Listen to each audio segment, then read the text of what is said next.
go to Princeton. Who doesn't? But it had not happened. Thomas said that he was a little bit in trepidation of that idea because in Thomas's estimation, Princeton was a school for rich kids. And I guess he didn't think they were quite in that upper echelon. But in typical Thomas fashion, he told Megan if she could get in, she could go. And he asked a friend to help Megan with her entry. So even with that help, it didn't happen for Megan. But I will say that, I mean, she had good grades. It's just, it's a competitive school. But she sat around and was super depressed about that for a good minute.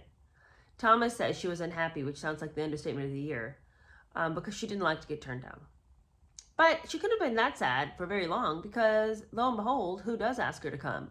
Northwestern University in Chicago. So it's not like, she was relegated to, some community college. I mean, my goodness gracious.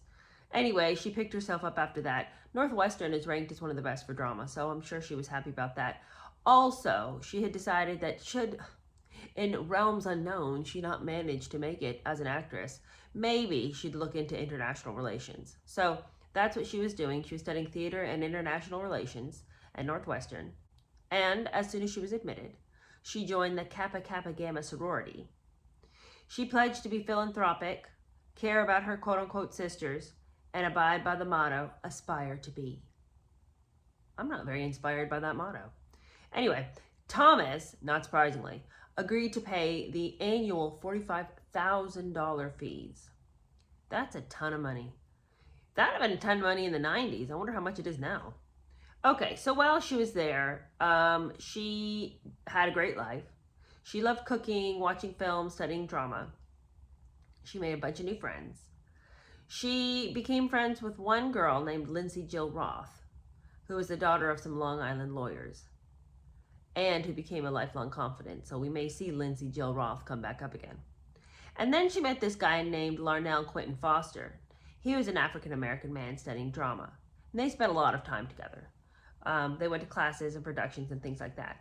And also, oftentimes, she would visit his East Coast home with him. Now, Larnell was not straight, but his mother, who was a pastor, didn't realize that at the time. And she thought that Megan and Larnell were a thing, but unfortunately, no. Megan's first college boyfriend was this guy named Steve Lepore, who was a baseball player. But he moved away to North Carolina and then ended that relationship. At which point she decided she better figure out a better and more methodical way to find men to hang out with.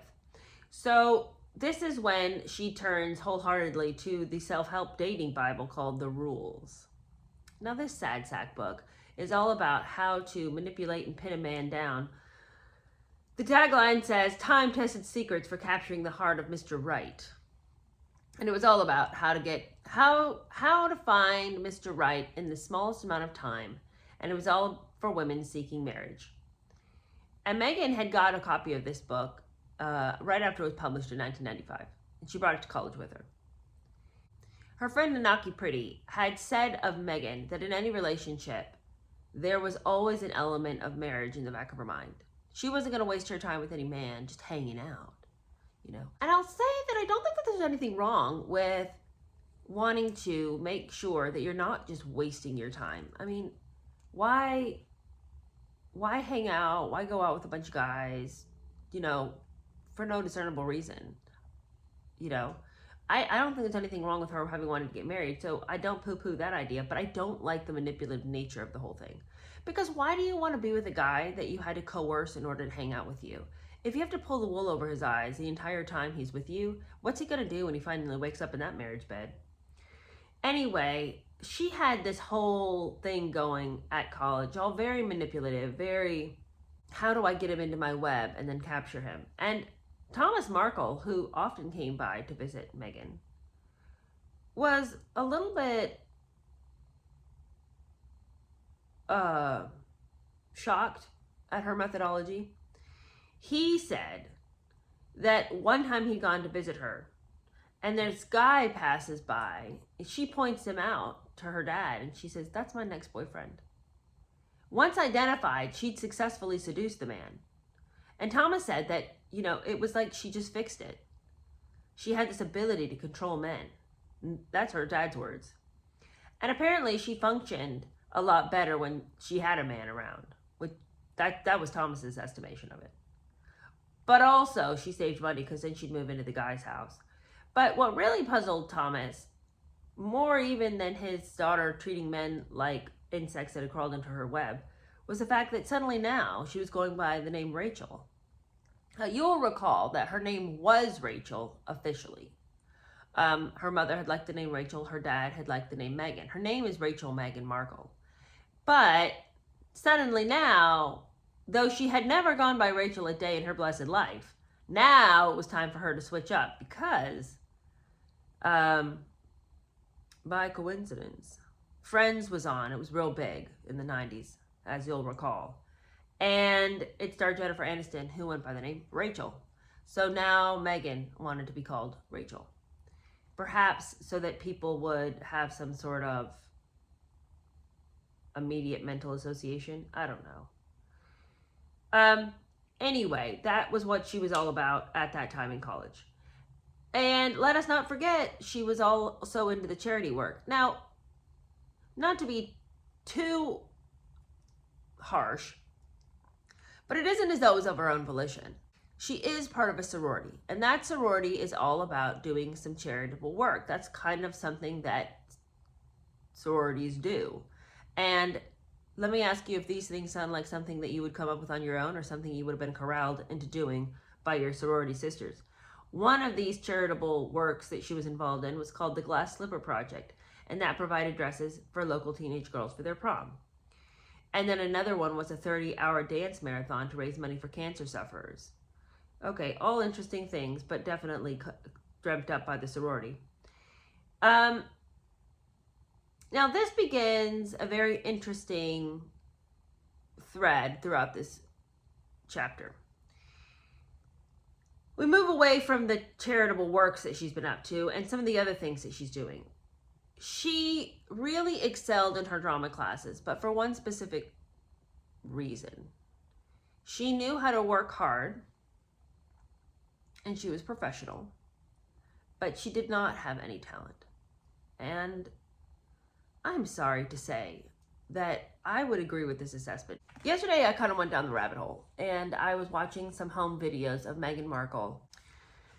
And in these home videos, it was a lot of footage of her and her high school productions. Now, granted, it was high school, but like late teens, like junior and senior productions. So she wasn't much younger there than she would have been when she got to college. Y'all, that's some bad acting. I mean, it's just very typical high school production. You know, I think what I was watching was some part of Into the Woods.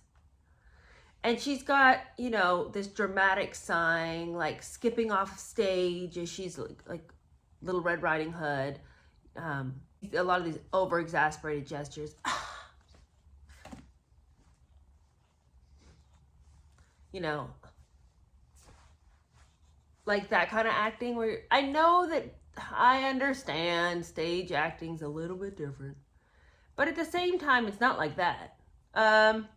So if she had not improved her authenticity, I can't say that I'm surprised that her drama teacher wanted her to sort of focus in a little bit more on the acting part of drama. Her professor had told her, you could learn to be a great actress. But she also said of Meghan that she wasn't really sure that Meghan wanted to be. She told Meghan that theater is where you can learn to transform yourself and reach an audience 6 or 7 nights a week. A star actress like Meryl Streep, trained in the theater, could completely transform herself and go deep into a character, but Meghan was playing herself. A pretty girl who was personable and intelligent. Her strength was empathy. And that is the character she always played. That's who she was playing in life as well. The pretty girl who is really personable, also really smart, don't forget, and that she is super empathetic and kind and sweet. And so in her theater performances, and really in any performance after that, she never was able to get beyond that character. And what's also really interesting is, you know, she she declined to get into theater acting because she felt, in her estimation, that theater was really dead. So there wasn't really any reason to get too excited about that. And she shared that opinion with a lot of other people. She had never really seen any theater performances that she thought were all that grand. However, on the flip side of that same statement, neither had she seemed to have seen any film performances that she thought were that great. She never could, none of her friends could ever recall any performance, either theater or in movies, that Megan really looked to as like the definition of great acting. So it's like she wanted to become an actress without any heart or care about the actual performance, the actual craft, the actual artistry involved in becoming an actual actress. It was just for attention. She wanted to be an actress because she wanted to be famous, but she didn't actually want to be good at the job. So about this time, as she's becoming a little bit more concerned about how things are going for her in her acting career, she asked Thomas to secure a talking part for her on the TV soap General Hospital. She had a 5-line appearance in November 2002. But then after a couple more auditions, her work on soap sort of fizzled out. And I have to say that if you can't manage to keep your spot with some acting on General Hospital and you've even gotten in, things are dire, I must say. But what she had really wanted with that performance, and what she did gain out of it, was admittance into the Screen Actors Guild. And so now she had a union card. That's not free though, y'all. Daddy had to pay for the fees, $6,000 to get that little card. So not only had he gotten her the spot on the soap, but now he's having to pay the $6,000 in order for her to get her card. Nothing of this was achieved on her own. She didn't even get her own spot on General Hospital. Daddy fixed that one. And then when it's time to get her Screen Actors Guild card, Daddy buys that. I'll tell you what, Thomas Markle should have been the famous one. Okay, so anyway, here we begin another of the themes of this chapter. And that is racism. Okay, so it would appear that in her memories of the past, though she never mentioned a word about it during the time, she was maligned and mistreated and spoken down to and condescended to day after day after day because of the skin color no one had any idea was hers. She recalls that at college, she experienced a lot of closed-mindedness from her white peers. She tells a very dramatic story in which a dorm mate that she met the first week asked if her parents were still together. And apparently the dorm mate said, "Your mom is black and your dad is white." And Megan reports that she smiled meekly, waiting for what could possibly come out of these pursed lips. And the dorm mate says, "And they're divorced. Am I understanding that correctly?" And Megan nods. And then the dorm mate says, "Oh, okay, well that makes sense." And Megan says, "I understood the implications and I drew back. I was scared to open this Pandora box of discrimination, so I sat stifled, swallowing my voice." Okay, well, that's your fault. Why did you? Why did you swallow your voice? Why did you let somebody say something that didn't make sense? That's nobody's fault but your own. If you walk through life and people are telling lies right, left, and center as you see them, and you don't manage to find your voice and say, "Well, I don't really know why that would make sense. Why would it make sense that my dad's white and my mom's black and they got a divorce? I don't really follow your logic. Would you explain that to me?" Okay, well, that's your fault for not saying anything. Stop sitting around acting so used and abused. All right, moving on. As it looked at that time, 2 years into college and not nary a job to be found in the acting world, she decided that perhaps she shouldn't hang her hat too securely on that wobbly peg, and maybe she should find something else to do. So then she decided that she would do is get a little bit more involved in this other major of hers, this international relations. And so, of course, she knocks on the door of her uncle, Michael Markle. Now, Michael Markle, what an interesting name.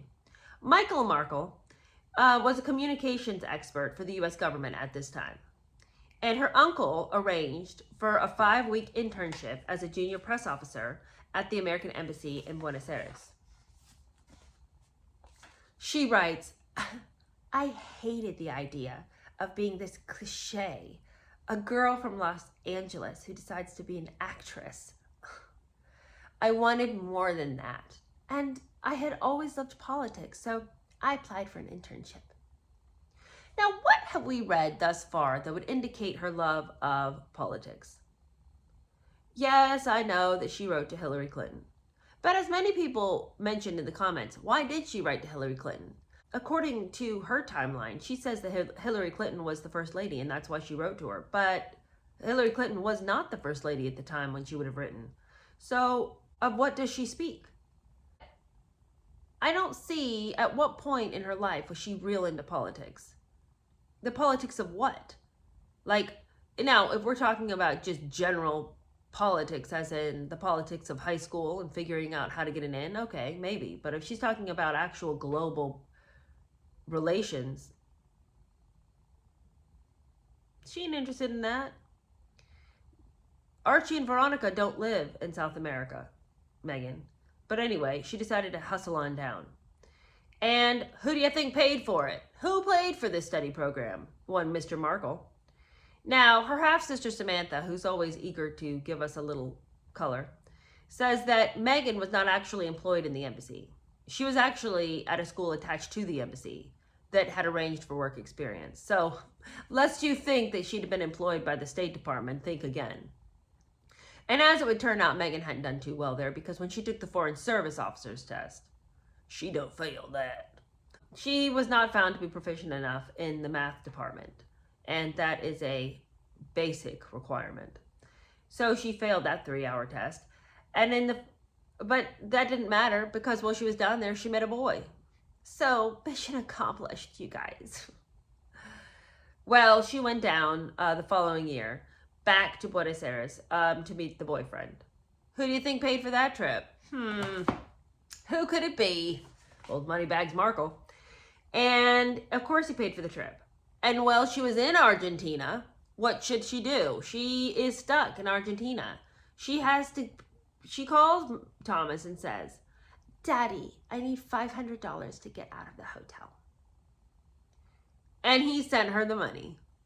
But you guys, what are you doing up in the hotel when you've got a $500 bill in order to get out of it? Like, seriously, what were you doing? Okay, but anyway, on her return from Argentina, she decided that actually it's not that much of a cliche to follow acting, so I'm going to do that. Clearly, her foray into the political world of the State Department had fizzled out, and acting was looking better and better at every minute. She claims and has this story that she was in this film production, this student film production, and that out of the woodwork should cross one man named Drew. We know nothing of Drew, not his first, middle, or last name. Drew is what he went by. Was it Andrew? Who even knows? And he claims that you're going to make money, Drew promised, and I'll take 10. I think you should stick around. Yet no one has since seen or heard of who this Drew happened to be. So sounds to me like he might have been a pimp, but whatever. Anyway, graduation from Northwestern happened in 2003. It was very joyful. Although Megan was very anxious about returning home because she knew the odds of actually getting an acting job in Los Angeles. She'd grown up there. She had been trying her whole life to finally break in. Now she's been away. She's coming back, and she knows that the overwhelming majority of actresses end up penniless and insane. So the odds were stacked against her.